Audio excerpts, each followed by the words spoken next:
Melanjutkan dari part sebelumnya, di mana saat ini Shen Yuan juga mendapatkan panggilan telepon dari Bu Guru Li. Dengan kondisi yang ada ini, membuat Shen Yuan kemudian langsung mengatakan kepada Liu Menglu, "Aku sedang mengurus hal penting. Nanti saja kita lanjut bicara." Menglu mengerti akan hal itu dan mengatakan, "Baiklah, kau urus dulu urusanmu itu." Tak lama kemudian, Shen Yuan langsung menghubungi bu dosennya dan menanyakan ada apa. Bu Guru Li di sana mengatakan, "Permintaanmu sudah disetujui oleh pihak kampus dan dinas pendidikan. Dalam 2 hari ini akan dibuatkan dokumen resmi dan mulai dipublikasikan." Begitu pihak kampus menerima formulir dan rencana dari mahasiswa yang ingin ikut program ini, akan langsung kami kirim ke kamu untuk evaluasi dan peninjauan. Shen Yuan kemudian mengatakan apakah di dalam formulir itu akan dicantumkan tinggi badan, berat badan, dan foto pribadi. Kini, Bu Guru langsung mengatakan, "Maksudmu, informasi seperti itu perlu dicantumkan. Apakah hubungannya niat berwirausaha dengan tinggi badan dan berat badan?" Shen Yuan kini mengatakan tentu ada hubungannya. Seorang wirausahaan yang baik perlu memiliki penampilan dan postur yang baik. Dari penampilan saja, aku bisa menilai apakah mahasiswa tersebut disiplin atau tidak. Standarku ini cukup tinggi. Dengan mendengar hal ini, mau tak mau, Li pun akan menyetujuinya. "Baiklah, akan aku tambahkan seperti yang kau minta." Bu Guru Li juga menambahkan, sekretaris Lu juga sudah menugaskan pengurus BEM untuk menghubungimu nanti. Kini Shen Yuan mengatakan, "Oke, kalau begitu, dari pihakku tidak ada masalah." Kini juga, Li mengatakan, "Baiklah, ngomong-ngomong, aku dan adikku akan pindahan besok pagi, apakah kau punya waktu?" Shen Yuan mengatakan tentu saja, sampai jumpa di keesokan pagi. Setengah jam kemudian, Shen Yuan telah selesai untuk sarapan dan dia bersiap keluar rumah. Dia lagi dan lagi mendapatkan telepon dari Menglu. Menglu kini mengatakan, "Kenapa kamu lama sekali? Katanya sebentar lagi mau ketemu.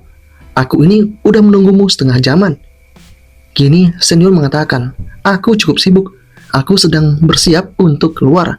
Ada janji dengan 2 perusahaan desain interior untuk diskusi soal villa." Kemudian Menglu mengatakan, "Jadi, apakah kau perlu tambahan beban kecil sepertiku yang lucu ini?" Shen Yuan yang mendengar ini langsung berkata, "Kau sendiri bilang itu beban. Buat apa aku bawa? Tapi, kalau kau memang mau ikut, ya sudah, ikut saja." Di dalam hatinya, Shen Yuan mengatakan, walaupun Menglu agak begitulah, tapi dia hebat soal urusan emosi. Saat diskusi, punya perempuan cantik di samping justru bisa bantu sekali. Dengan mengetahui hal ini, membuat Menglu mengatakan, "Oke, kalau begitu jemput aku lagi di gym." Kini, kita pun diperlihatkan dengan Shen Yuan yang telah tiba di tempat itu, dan dia ketemu dengan Mr. Fan yang telah menunggu. Mr. Fan di sana langsung mengatakan kepada Shen Yuan, "Kau menunggu orang juga, tebakanku si cewek." Shen Yuan membenarkan hal itu. Kini, Fan mengatakan, "Mobilmu keren juga, tapi mobil kayak gitu cocoknya buat ngejar cewek biasa. Kalau mau dapatin cewek kelas atas, nggak cukup, mesti pakai mobil kayak aku. Harus lebih semangat." Yah, Shen Yuan pun kini mengatakan, begitu ya. Tiba-tiba, sosok dari Menglu muncul di sana. Dan dengan kemunculan dari Menglu membuat Fan langsung mengatakan, "Menglu, akhirnya kau selesai juga. Aku nunggu dari tadi. Yuk makan. Kau mau makan apa?" Namun, Menglu mengatakan, "Maaf ya, Tuan Fan, aku sudah janjian dengan temanku. Tadi, aku sudah kirim pesan juga." Di dalam hatinya, Menglu mengatakan, "Mr. Fan memang kaya, tapi itu semua dari orang tuanya. Uang yang benar-benar bisa ia pakai sendiri sangat terbatas. Beda dengan Shen Yuan. Jadi, Fan ini harus puas berada di posisi kedua." Di sini, meski mendengar penolakan dari Menglu, Fan tetap mengatakan, "Tidak masalah, aku bisa ikut kalian. Makan siang ini aku yang traktir, asalkan temanmu tidak keberatan." Namun Shen Yuan mengatakan, "Aku keberatan. Maaf ya, aku tidak suka makan bareng orang yang naik G kelas." Kini, mereka berdua masuk ke dalam mobil itu meninggalkan Mr. Fan seorang diri. Fan benar-benar tak menyangka ini terjadi. "Apa-apaan ini semua?" ucap Fan di dalam hatinya. "Aku yang mau G kelas saja tidak berhasil. Kok dia bisa untuk berhasil mendapatkan cewek ini?"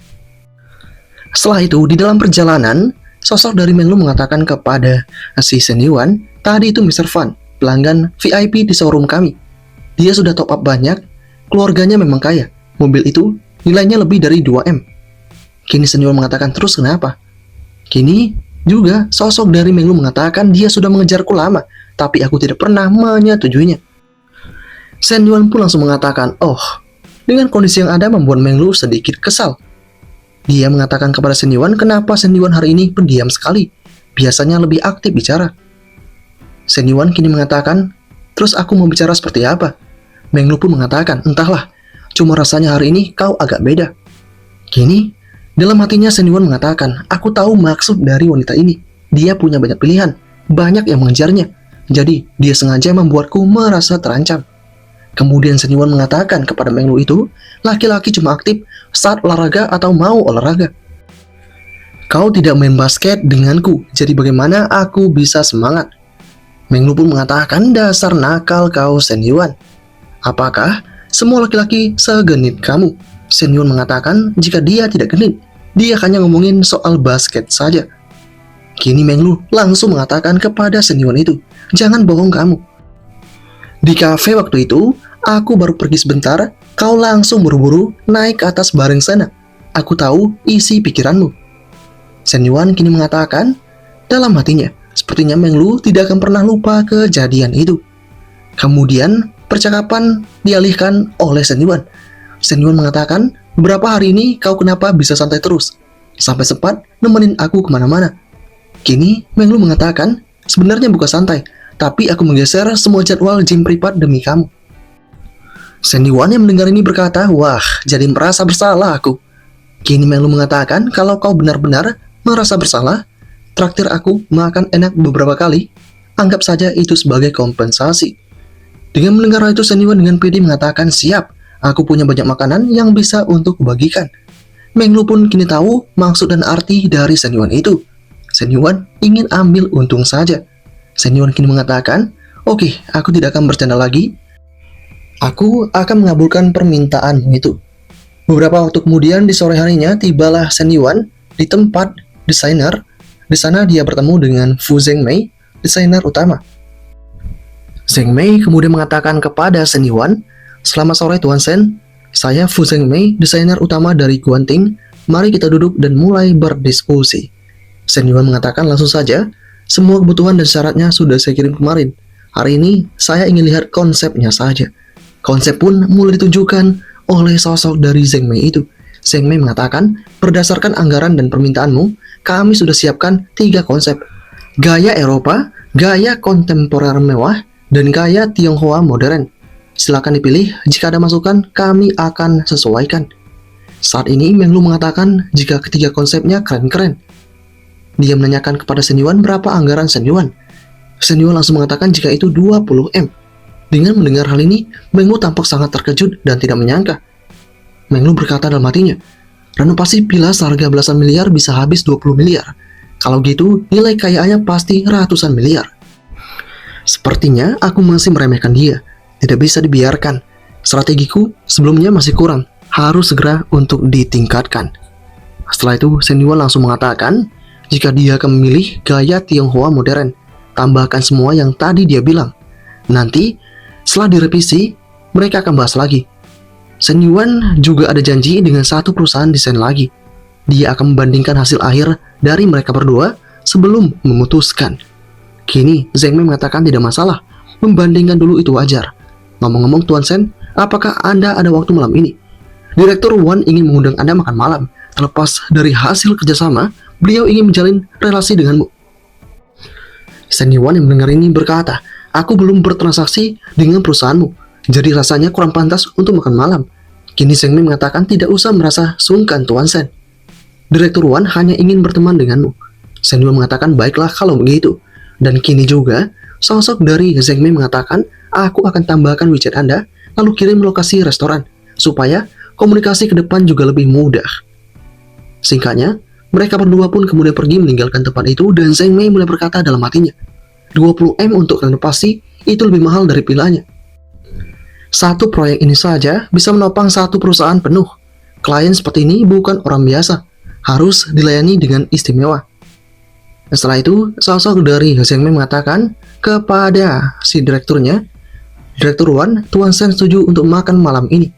Wan yang mendengar itu berkata, "Kalau bisa makan malam bareng, peluang transaksi lebih besar. Klien seperti ini jangan sampai direbut perusahaan lain. Dia datang sendiri." Ini adalah Wan Renmin, direktur utama Guanting. Dan saat ini Zheng Mei mengatakan kepada Direktur Wan, jika tadi Shen Yuan bersama dengan seorang wanita, tapi sepertinya bukan pacarnya. Dengan mendengar hal ini, Wan mengatakan, selama bukan pacarnya tidak masalah. Malam ini panggil Su Shui juga. Untuk klien sekelas Shen Yuan, kita harus kirimkan yang terbaik. Kita kemudian kembali diperlihatkan dengan Meng Lu dan Shen Yuan yang ada di dalam mobil. Kali ini, Meng Lu mengatakan kepada Shen Yuan, jika mobil panas sekali, dia ingin dinyalakan AC. Namun Shen Yuan mengatakan, sepertinya ini biasa-biasa saja. Kali ini, Meng Lu mengatakan, nggak tahu juga sih, aku kenapa akhir-akhir ini. Sekarang kita mau kemana? Kini, Shen Yuan langsung mengatakan kepada Meng Lu, apakah kau tidak kerja lagi? Atau mau nebeng makan malam juga nanti? Meng Lu pun kini mengatakan, selama bisa ikut kau makan dan jalan, hari ini aku jadi bayanganmu seharian. Mendengar hal ini, Shen Yuan langsung mengatakan, semua bayanganku itu patuh aturan. Kalau mau ikut, harus ikut sehari semalam. Mana bisa cuma siang doang? Yah, kini Meng Lu langsung mengatakan, sehari semalam, apa-apaan kau ini? Dasarlah pria yang tidak benar. Meng Lu juga menambahkan, aku tidak peduli dengan itu semua. Aku tetap akan ikut. Aku tidak akan turun dari mobilmu. Dan apakah yang akan terjadi selanjutnya? Part ke-13 pun berakhir sampai di sini.